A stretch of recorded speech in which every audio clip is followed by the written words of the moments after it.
bem-estar animal está mais do que provado por meio de vários trabalhos realizados aqui no Brasil, fora do Brasil, que ele se paga, né? Ele tem um ROI muito positivo com relação à qualidade de carne. Então, resumindo, trate bem o suíno, que ele te devolve carne de boa qualidade.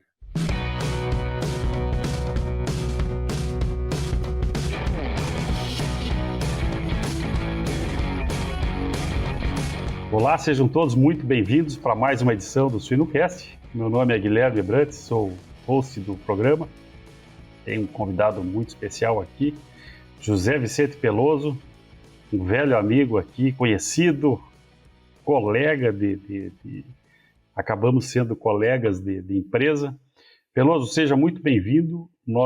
Chamando a atenção aqui para o programa, que é um programa leve, um programa democrático, aberto. A gente fala que é um programa para produtores, para futuros produtores, filhos de produtores que estão se decidindo. Para a academia, os professores têm usado muito o programa, a gente tem recebido feedback bom aí de professores, de alunos, futuros alunos. E a gente fala aqui, claro, falando com o Peloso, a gente vai falar dos consumidores e, importantíssimo, os não consumidores da nossa carne suína. Peloso, o Peloso, que é veterinário, com mestrado e doutorado em produção, trabalhou na iniciativa privada e hoje é consultor de empresas.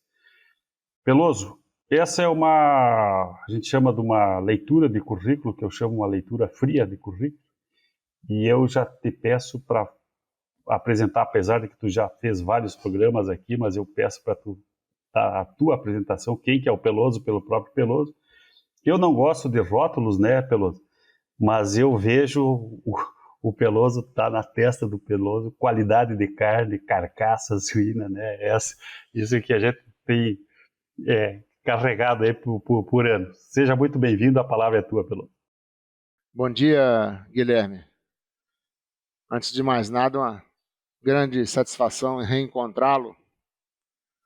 Nós que começamos aí na militância da suinocultura muitas décadas atrás, lá no oeste catarinense, você em Videira, eu em Concórdia. Sim. E de lá para cá muita coisa mudou, e mudou para melhor. Certamente. O que nos faz ainda mais satisfeitos dentro dessa atividade. Evidentemente, passamos por alguns ciclos aí de dificuldades na suinocultura, mas tomando, por exemplo, o que está acontecendo hoje, eu sempre fui otimista e sempre acreditei que a suinocultura brasileira ela tem um diferencial de qualidade e quantidade, que hoje ela é capaz de entregar um volume com qualidade adequada tanto no mercado interno quanto no mercado externo, para quem estiver disponível aí a utilizar esses vários produtos, né, que são fabricados pelo Brasil afora, nos grandes frigoríficos, enfim, toda a cadeia de produção. Então é uma satisfação estar aqui com vocês de novo. Bom, eu comecei minha vida como veterinário um pouco antes de fazer o mestrado. Trabalhava com assistência técnica no estado do Paraná. Depois tive a oportunidade de fazer o mestrado fora do Brasil, fui para a Austrália. Já conhecia o pessoal de Concórdia, né, nesse tempo aí, eu estou falando aí do início dos anos 90, né, décadas atrás, quando você, Dirceu Renato, Augusto Reck já estavam lá em Videira, né? Sim. Foi realmente uma integração muito positiva ter esse privilégio, né, de contar com profissionais da sua qualidade, da qualidade de seu Renato, do Augusto, em vários fóruns aí de suinocultura pelo Brasil afora. Depois eu comecei, né, lá em Concórdia, fiquei 15 anos lá, 14 anos, passei para trabalhar com aditivos de dieta em suínos e a partir de 2010 fico então no mercado como consultor, assessor, e é assim que acontece até hoje. Então, o tempo passa e a gente vem notando aí as diferenças positivas que acontecem na cadeia de produção de suínos no produto final, que é a carcaça, os cortes e os produtos industrializados. E as diferenças são muito grandes, né, Guilherme? Desde aquela época até hoje. Eu posso citar a primeira aqui, que eu acho bastante interessante, que tem a ver com a escala de produção, que são as superfábricas, né, existentes hoje no Brasil, superfrigoríficos. Nós temos aí praticamente meia dúzia de frigoríficos, superfrigoríficos, que eu chamo com capacidade operacional de mais de 10 mil suínos dia. Então, você mais do que ninguém sabe o que é processar esse volume e como ofertar esse volume daí para trás, né? Quantidade de matrizes alojadas, UPLs, enfim, crescimento, terminação, para você conseguir abastecer essas superfábricas de mais de 10 mil suínos dia, coisa que não existia no nosso início, né? Lá atrás, lá no Oeste Catarinense. Isso muda muito o processo organizacional da integração. Né? Essas superfábricas hoje elas estão inseridas nos processos de integração das 4 maiores processadoras aí da indústria brasileira. Isso evidentemente tem a ver com quantidade de carne, mas tem a ver também muito com qualidade de carne. Esses avanços, vou citar um aqui, né, que foram trazidos com essas superfábricas em termos de bem-estar animal, são muito significativos.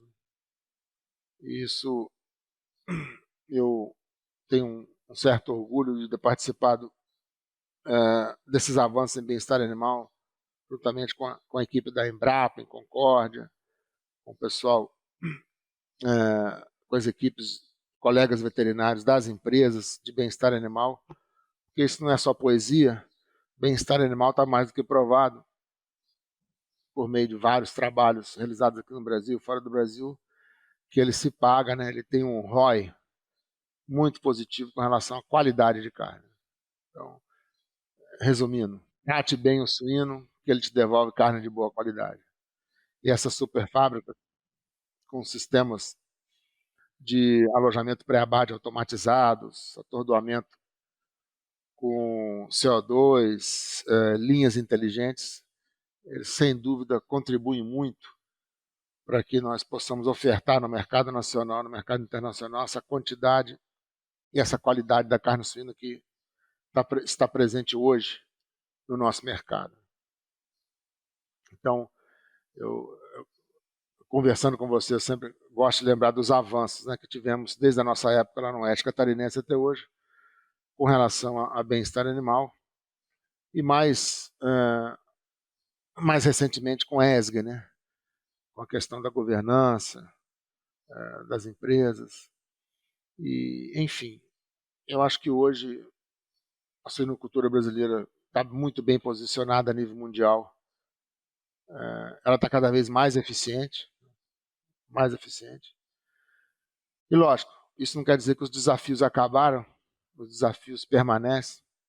E quando a gente fala em desafio, eu posso citar um dentro da minha rotina de trabalho, que é como contemplar quantidade e qualidade de carne e gordura na mesma situação, né? Na mesma panela, digamos assim. Né?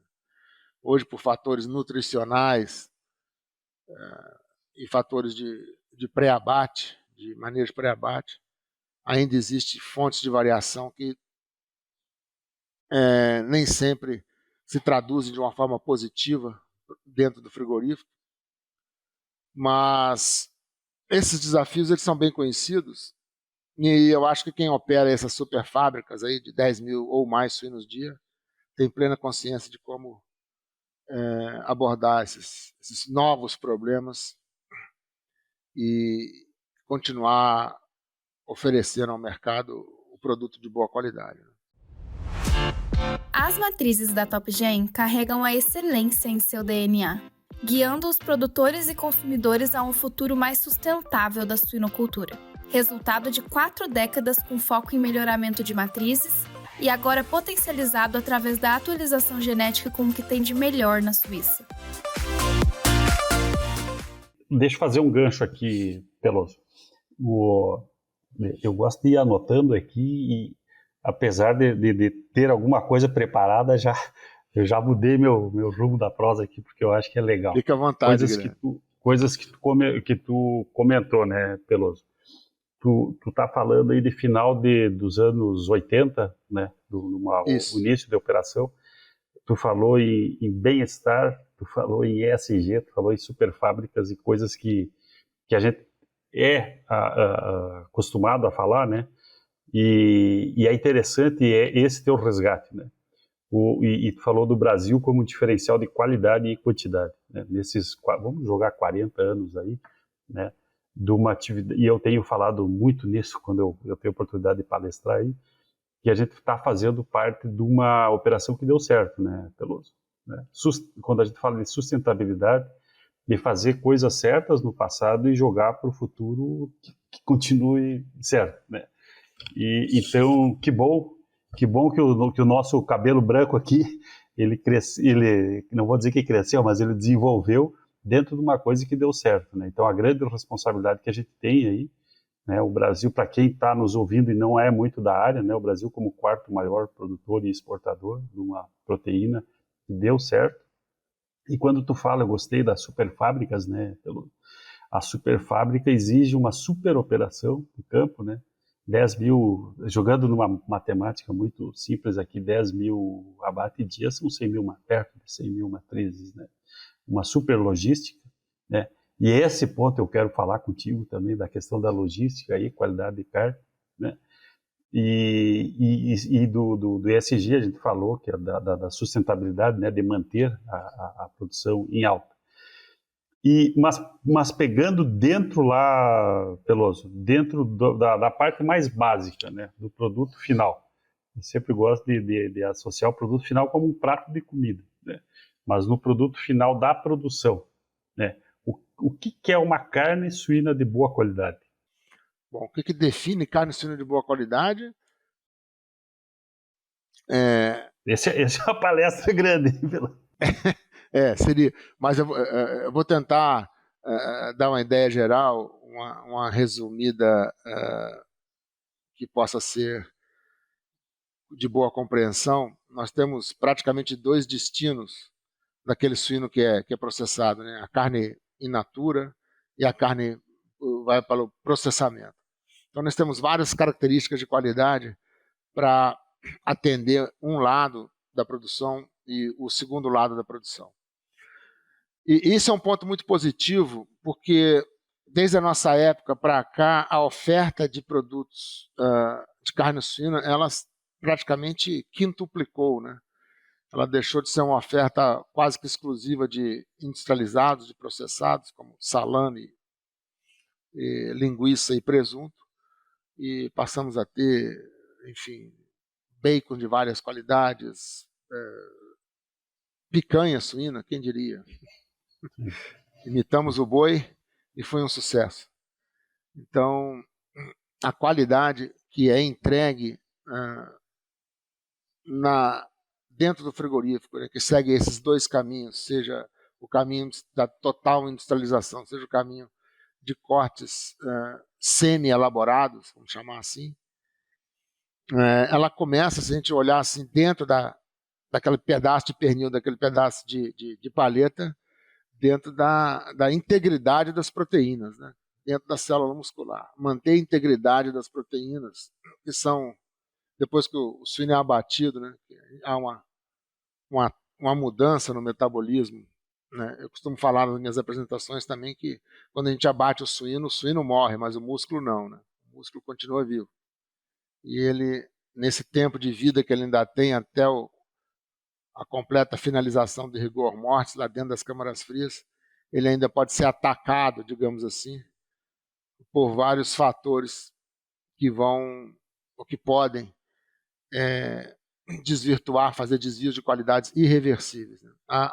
nessa carne. E na gordura também, mas mais principalmente na carne, então nós podemos simplificar dessa forma, né? A integridade das proteínas, que é algo muito importante, tanto para um processo de processamento, quanto para processos de formulação de produtos semi-elaborados. A integridade das proteínas está ligada à cor da carne, à capacidade de retenção de água, até mesmo o sabor dessa carne. E isso começa lá onde você muito bem atua, né? na terminação, no crescimento da terminação. Dando só um exemplo, muito tempo atrás, né, nós acreditávamos que as terminações elas tinham que ficar perto do frigorífico, o mais perto possível, por questão de logística, custo de transporte e outros fatores, até mesmo por disponibilidade de áreas, né? Depois vieram as evidências claras que a distância ou o transporte, quando você retira esses animais da terminação e leva até o frigorífico, quanto mais curto, pior para o bem-estar do suíno, consequentemente para a sua integridade física, integridade psicológica e, consequentemente, da integridade dessa carcaça, dessa carne que é produzida nas 24 horas depois da chegada dele ao frigorífico. Então, aí a gente já começa a agredir as proteínas, por quê? Porque o suíno, numa distância curta, ele cansa mais do que numa distância longa. Isso é uma inversão de valores que a gente tinha há muitos anos atrás, né? Dizendo, quanto mais perto, menos tempo em transporte, então ele vai cansar menos. Hoje a gente sabe que isso não é verdade. Então essa logística, quando você vai ajustar essa distância, consequentemente esse tempo de transporte entre terminação e frigorífico, ele tem que ter um mínimo aí de tempo de carregamento e transporte para que o suíno efetivamente não chegue no frigorífico mais cansado ou mais estressado que quando ele entrou no caminhão lá na terminação há 1 hora atrás, né? Quanto menos tempo de transporte, menos tempo ele tem de descansar, de se acomodar dentro do caminhão. Então esse é um ponto que houve aí uma mudança muito interessante no que a gente acreditava, né? Para garantir, evidentemente, a qualidade dessa carne, estrutura, integridade da carcaça e tudo mais. E interessante essa questão da logística, né? A logística da entrega da ração, né? O quanto que isso impacta em distância e transporte de ração, que são os desenhos de toda a logística, e esse retorno como produto, né? E dentro, o que seriam parâmetros de tempo ou de distância a partir de onde esse comprometimento, vamos dizer assim, reduz, a partir daí que ele estaria teoricamente descansado? Os estudos nos ensinam, Guilherme, que o suíno, nessa troca de ambiente, que para ele é bastante perturbadora, né? Lembrando também, antes da gente falar efetivamente do transporte, do carregamento do transporte, e você pode me ajudar bem aqui, desde que ele é alojado lá, né? Sai da UPL ali com 22, 23 quilos e fica na terminação ganhando 100 quilos e vai sair dali com 120, 125, 130 quilos. A etologia, né? O comportamento animal nos ensina o quê? 70% do tempo que o suíno passa ali nas baias, nas instalações, ele passa dormindo ou deitado. Por um motivo muito simples, né? Porque ele não tem o que fazer além disso. Então ele é alimentado, ele toma água, vai dormir ou vai deitar. Porque não é um animal criado a campo, né? Ele é um feedlot exclusivo, né? Criação intensiva, acesso ao coxo, à água e à ração 24 horas por dia praticamente. Então o comportamento dele já como suíno já o credencia a ficar deitado ou dormindo nesses 70% todo esse tempo que ele passa em crescimento e terminação. E de repente lá no último dia nós vamos lá e forçamos ele a trocar de ambiente de uma maneira nem sempre muito delicada. E a partir dessas constatações, o que os estudos nos ensinaram? Ele precisa de meia hora no caminhão para descansar. Então, assim, transporte com 40 minutos, meia hora é algo que, na verdade, estressa mais do que faz o animal descansar. Então, eu acredito que um transporte bem desenhado, ele tem que ter pelo menos meia hora para o suíno descansar ali em trânsito, né? Descansar em trânsito, como se fosse um ônibus-leito, uma cama-leito, que propicie ele a ficar em situação de equilíbrio homeostático, né? Sem febre, sem acidose metabólica, enfim. Então, sem cansaço, sem consumo exagerado de oxigênio, tudo isso, evidentemente, as carrocerias de hoje são muito diferentes daquelas que nós estávamos acostumados, né, lá no Oeste Catarinense, quando começamos, e elas também propiciam esse conforto. Mas não adianta nada ter esse conforto tecnológico durante o transporte, se esse transporte ele é curto e muito mal executado. Então, os estudos nos indicam de 20 a 30 minutos, no mínimo, para o suíno descansar, para ele não chegar no frigorífico pior do que ele entrou na carroceria. Certo. Não, e é interessante todo esse teu comentário, desde a questão da etologia lá dentro da granja, e claro, dentro do transporte, e quanto que isso evoluiu, né?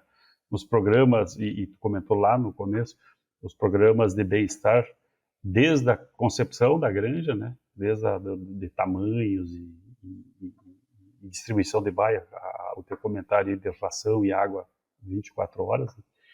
E também dos treinamentos que são constantemente feitos para o manejo do animal, o carregamento, né, o embarque, o dia do embarque, né, eu sempre falo que o dia do embarque é bater um pênalti, é o pênalti, né, e às vezes se bate o pênalti para fora, né, se ficou lá os 120 dias de vida, de alojamento ali, vamos dizer, de terminação, mais toda a parte da inseminação e quanto tempo que isso passou, e às vezes o embarque é um ponto crítico, ou o desembarque lá no frigorífico depois desse tempo que tu fala.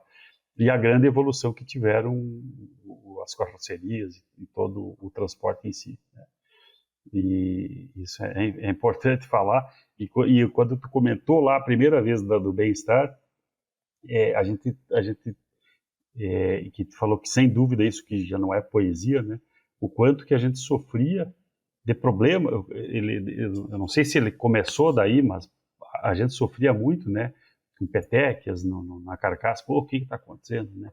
E aí a gente ia voltando de atordoamento, de embarque, e toda essa questão do frigorífico para trás, né? E quanto que isso evoluiu, né, Peloso? Até para formar esse músculo que tu fala que ele continua vivo aí mesmo depois do sacrifício. Exatamente. São as evoluções que tiveram. Evoluímos bastante, mas os problemas eles ainda persistem em maior ou menor escala, né? Porque a nossa indústria ela não é composta única e exclusivamente por superfábricas, né?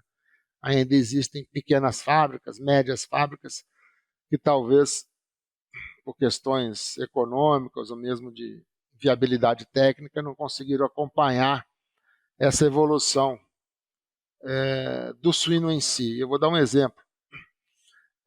Hoje, Guilherme, se a gente pegar um suíno de 130 quilos, com todo o melhoramento nutricional, sanitário,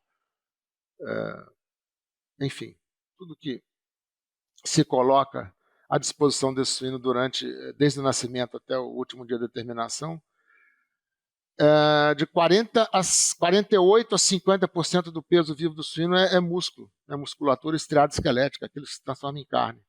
Ficou fácil fazer a conta. Então, se você tem um porco de 120 quilos, 60 quilos ali é carne. Carne aderida ao osso, musculatura estriada esquelética, aquilo que é desossado. Aquele processo que é inverso ao da Toyota e da Ford, né? Porque eles montam, nós desmontamos. Então, nesse final do processo da desmonta, a gente consegue agregar de matéria-prima de alto valor, que é o músculo, né? Sem contar a gordura. Geralmente está na relação 2:1, né? 2 quilos de músculo, 1 de gordura no suíno. Metade do peso vivo é carne. Então, veja bem a evolução que aconteceu. De 48% a 50% do animal entregue no frigorífico hoje, nesse intervalo de peso aí de 120 a 130 quilos, é carne.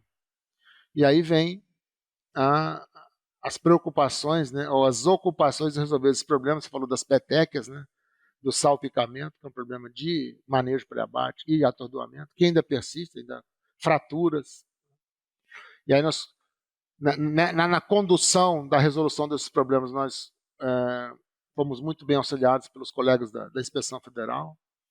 Em todo frigorífico que eu atuei, sempre tive a colaboração muito positiva dos colegas da Inspeção Federal, todos, né, trabalhando para atingir o objetivo comum, aliar bem-estar, salubridade da carne e qualidade de carne dentro do mesmo processo.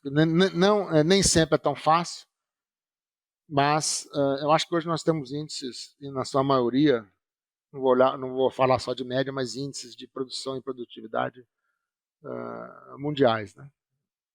E eu costumo também, isso você pode me ajudar de novo, o fato da suinocultura brasileira ser majoritariamente integrada, hoje a cada 8 suínos entregues em frigorífico, 8 ou 80%, vem ou de um sistema totalmente integrado ou de cooperativa. Então, um suíno independente, aquele que é desligado, vamos usar essa palavra, de um frigorífico, ele está cada vez menor. Como é o frango, né? O frango hoje, sim. A avicultura hoje é 100% integrada. A suinocultura caminha nesse sentido e isso facilita em várias coisas. Facilita na adoção de tecnologias nutricionais. Você citou no início a ractopamina, que eu acho que deveria haver aí um melhor uso da ractopamina. Trabalhei muitos anos com ractopamina numa empresa fabricante que comercializava também ractopamina. Há um certo exagero, eu acredito, hoje, com o uso da ractopamina. Mas isso tem seus diversos pontos aí, positivos e negativos. Então, toda essa indústria completamente integrada, e você fez parte dela por muitos anos, né? Ela facilita a introdução de tecnologias, sendo no campo, seja no frigorífico, que visam majoritariamente garantir a qualidade desse produto final. Então isso nos ajuda, sem dúvida, a integração nos ajuda. Uma pergunta aí pro velho Peloso. Lá por 2000, certamente tu estava mais avançado aí, mas eu tive a oportunidade lá acho que foi em Purdue, nos Estados Unidos, de ver os primeiros experimentos dos beta-adrenérgicos aí, que acabou sendo o lançamento das ractopaminas, né? E aí eles faziam um monte de experimentos, né? Eu falei num outro programa aqui, Peloso, que a gente fazia na época experimento para ver se a vacina de micoplasma se pagava, olha só, né?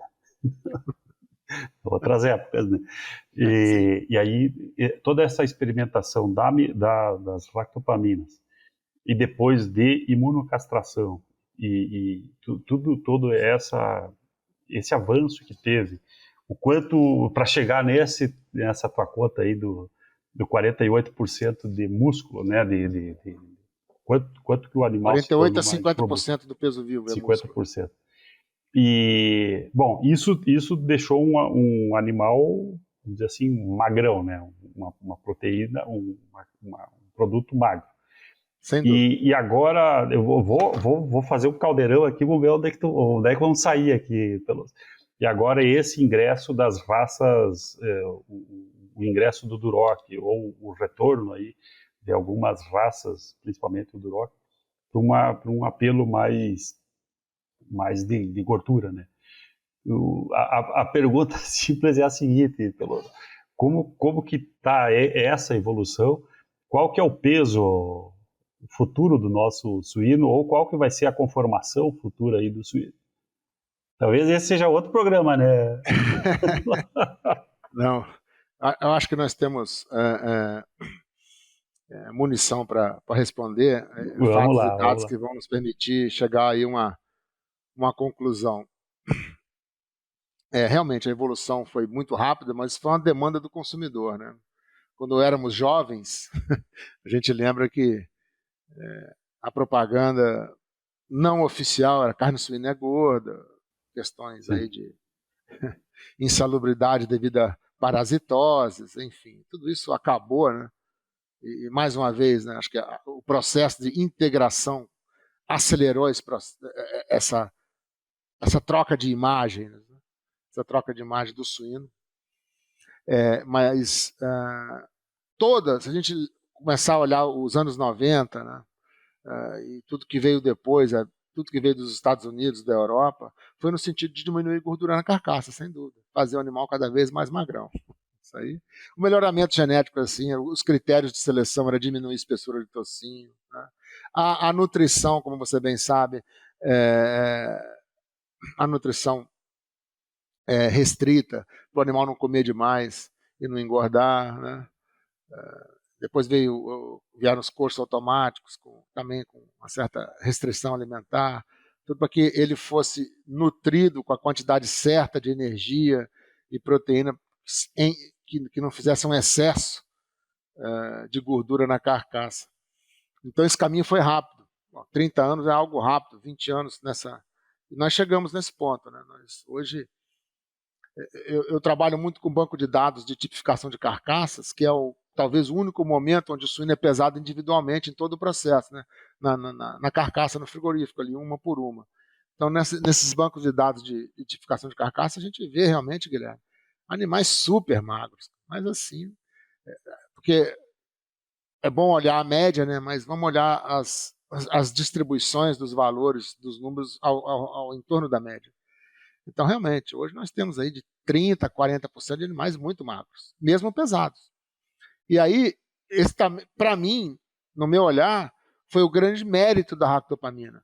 Foi nos permitir passar de animais castrados, leves e obesos para animais mais pesados, num curto espaço de tempo, onde o animal pesado ele é mais barato para quem produz e mais barato para quem processa, no caso do frigorífico. E rende mais também animal pesado. Por que a gente não fazia isso antes? Porque eles eram castrados cirurgicamente, metade da população era castrada cirurgicamente, a nutrição era à vontade. Se a gente botasse naquela época, estou falando de 1993, 92, um animal de 130 quilos no frigorífico, você melhor do que eu sabe o que você se traduzir, né? Ia ser muita gordura. Então a ractopamina, no meu ponto de vista, o grande mérito desse composto, desse aditivo nutricional, foi permitir dar um salto em peso e diminuição de custo sem aumentar a gordura corporal. E depois veio a imunocastração, que também tem um aspecto de bem-estar animal que caminhou no mesmo sentido, né? Atendendo 50% da população, que são os machos inteiros. E eu acho que no futuro, as empresas de genética já trabalham com isso, nutrição, as empresas podem começar a experimentar o macho inteiro, né, sem imunocastrar, coisa que já acontece na Europa, na Espanha, como você sabe, que também é uma possibilidade. É fácil? Não. Mas nada é fácil quando você está trabalhando com um complexo biológico como um suíno. Né? Você mencionou a questão da vacina de micoplasma. Um exemplo, diante de um grande desafio sanitário, grandes desafios sanitários que ainda temos. Então, nesse aspecto, acho que a ractopamina foi muito positiva, nesse salto de peso e praticamente com idades não avançadas. A imunocastração, com certeza, também aumentou a muscularidade dos animais. São utilizadas até hoje. E essas superfábricas, hoje, elas têm as vantagens de você ter a capacidade tecnológica de direcionar carcaças de acordo com o seu melhor uso industrial, coisa que não era possível antigamente. Então você tinha lá todas as carcaças para uma vala comum, você tinha que ou na unha, literalmente, escolher a melhor carcaça para determinado produto, ou tudo para vala comum, e ali você fazia o que dava, desde salsicha até pernil natalino. Hoje não, hoje essa capacidade funcional e tecnológica das fábricas já te permite pegar essa variabilidade que te apresenta ali durante a tipificação de carcaças e direcioná-las de acordo com o seu melhor aproveitamento, menor custo e melhor qualidade.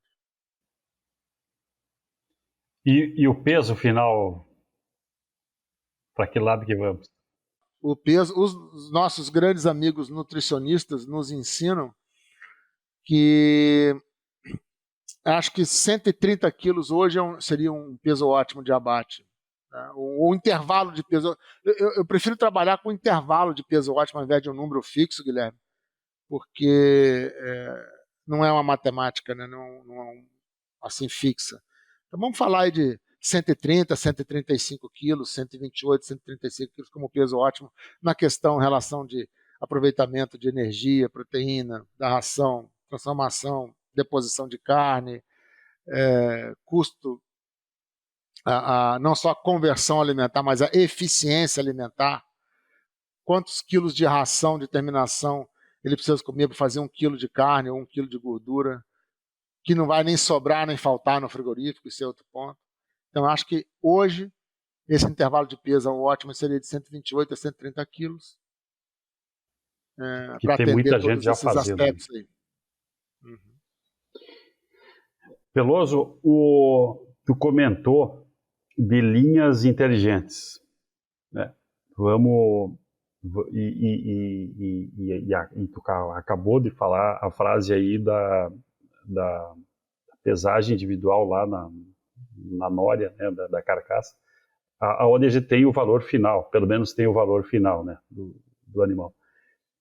O que nós temos hoje de inteligência artificial no sistema, né?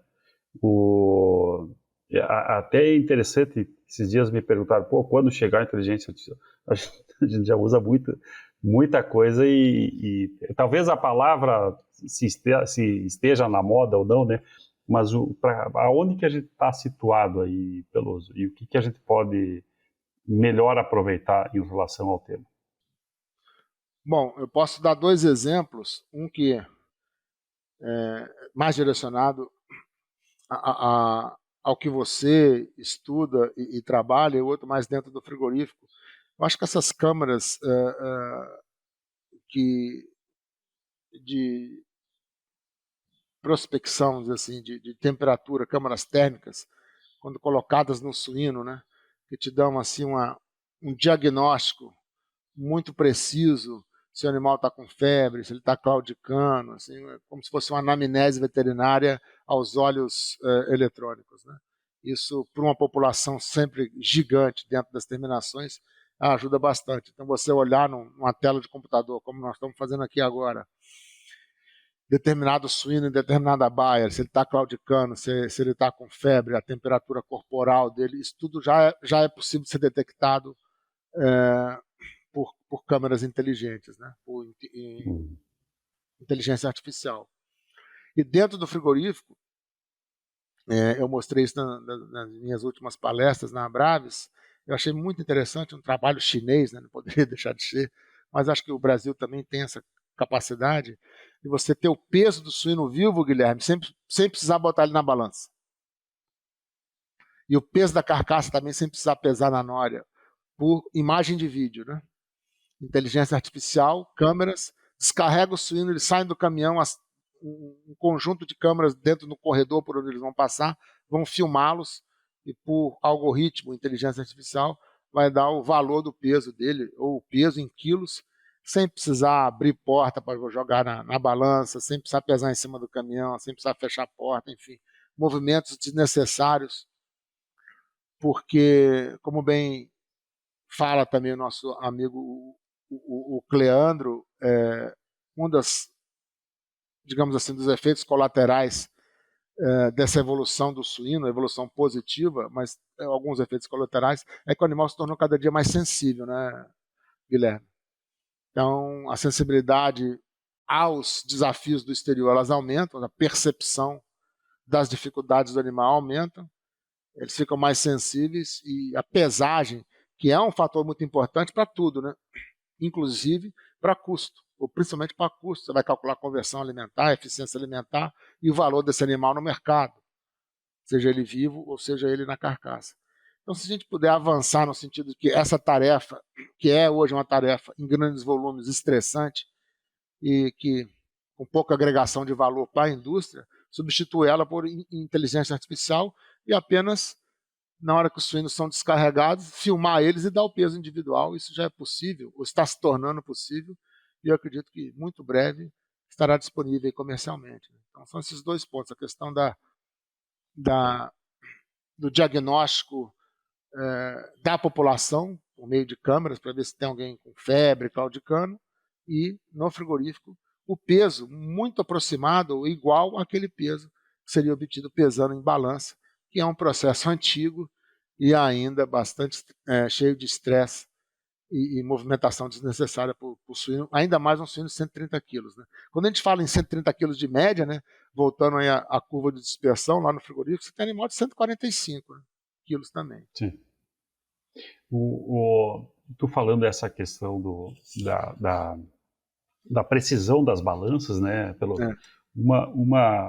Uma coisa, uma curva de Gauss que eu fazia no campo era a curva de Gauss não do peso, mas do pesador, do observador. Né? Vamos numa turma aí para o campo. Quanto pesa esse animal? Quanto pesa essa leitura? Quanto pesa essa matriz? Quanto pesa esse determinado? Né? A curva de Gauss existe mesmo, né? A dispersão é muito grande. E quando tu fala aí dessa questão financeira, né? Saber como está a conversão ou saber o momento do abate, mas mais do que isso também, né? São as medicações, né? As eventuais medicações. Né? Eu vou tratar 1 ml por quilo, 5 ml por... Mas quanto que é o quilo? Então, e são questões que a gente tem que levar em conta, e essa evolução ela tem que chegar. Né? E ainda mais, né, que a gente está perdendo essas referências no próprio campo. Né?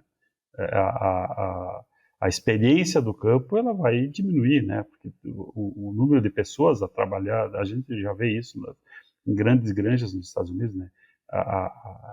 O fluxo de trabalho é tão grande, ou as populações são tão grandes que é impossível a gente acompanhar a etologia na essência, né? Esse animal tá mais devagar, ou ele não está chegando ao coxo, né? Tudo isso que está evoluindo. Legal. Só concluir aqui pelo lado do frigorífico, você falou em mão de obra, né? Nada substitui a mão de obra humana em determinadas tarefas, e acho que a desossa no frigorífico, principalmente a desossa de suínos, né? A de frango já está bastante automatizada, mas a de suínos ainda é muito dependente dos 5 dedos humanos, e eu coloco aqui 2 gargalos que tem a ver com a qualidade que a gente deseja dentro do frigorífico. A mão de obra é uma delas, né? Porque vamos lembrar que quanto mais você corta o músculo na hora da desossa, mais ele perde água. Né? Você rompe a barreira celular ali da célula muscular, você está cortando a faca, para romper a barreira celular, você está cortando a carne, ela está perdendo água. Então está perdendo qualidade, está perdendo rendimento. E um outro aspecto, trabalhos recentes que eu fiz aí, todos, olha só que ponto chegamos, Guilherme. O resfriamento das carcaças, essas carcaças ficaram mais quentes, muito mais quentes, porque estão maiores, tem mais carne, o suíno está mais acelerado, às vezes o transporte é curto, ele chega mais quente, a temperatura corporal dele está maior no frigorífico. Transporte é um gerador desse aumento de temperatura corporal. Os trabalhos lá do Osmar, da Lacosta na Embrapa, do Felipe, do filho dele, mostram isso claramente, trabalhos muito bons, né? Nos orientaram bastante durante esse tempo todo aí. Então, só que os sistemas de resfriamento de carcaças frigoríficas, eles não se alteram. Primeiro que é caríssimo, né? Então você tem uma capacidade de resfriamento X, mas o calor que está entrando, ele é Y, Z, T, ele vai aumentando à medida que você vai mantendo o peso dos animais e a quantidade de carcaças que vai colocando ali dentro.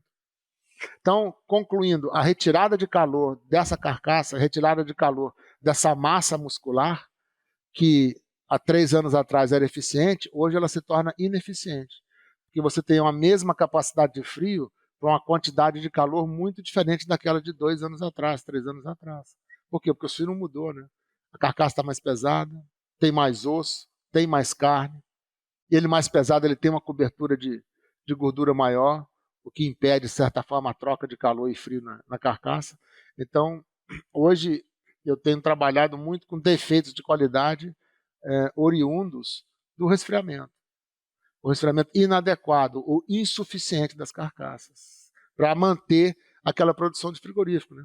Você tem que botou a carcaça hoje às 5 horas da tarde na câmara fria, amanhã às 4 da manhã tem que estar saindo para a desossa. E muitas vezes, muitos casos, esse tempo de resfriamento ele é inadequado, essa capacidade de frio, essa quantidade de frio que é jogada nessa carcaça é inadequada. E aí a gente volta para o início da nossa conversa, né? Carne quente, às vezes pH mais baixo que deveria, devido ao estresse, rompimento das cadeias proteicas, desnaturação de proteína, afeta muito cor, sabor, né? Capacidade de retenção de água da carne.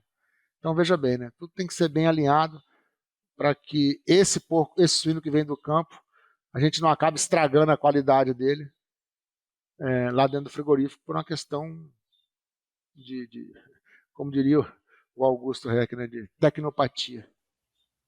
Sim, sim. Veloso, estamos chegando ao fim aqui. Um prazer falar contigo aqui. De fato da mesma forma, Guilherme.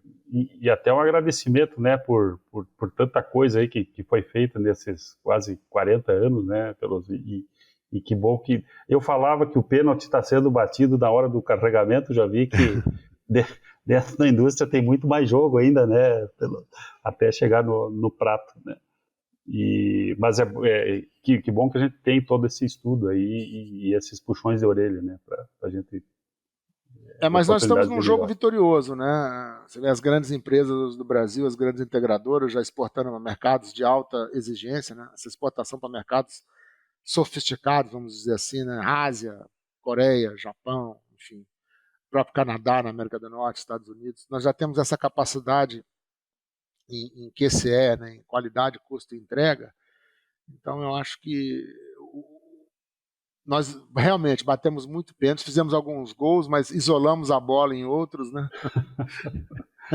Estamos no campeonato. Mas estamos no campeonato, Veloso, sem dúvida. Te agradeço aqui e te deixo para uma palavra final aqui para os nossos ouvintes. Bom, Guilherme, foi mais uma vez uma satisfação aqui dividir esse tempo e esse momento com você, né? É uma pessoa que eu gostaria de ficar ouvindo o resto do dia. Tem muito a aprender aí com as suas lições também.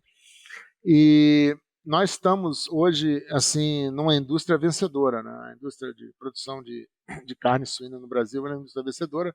Não quer dizer que ela é perfeita, né? Ainda existem seus gargalos operacionais. A integração, ela faz parte desse processo vencedor, né?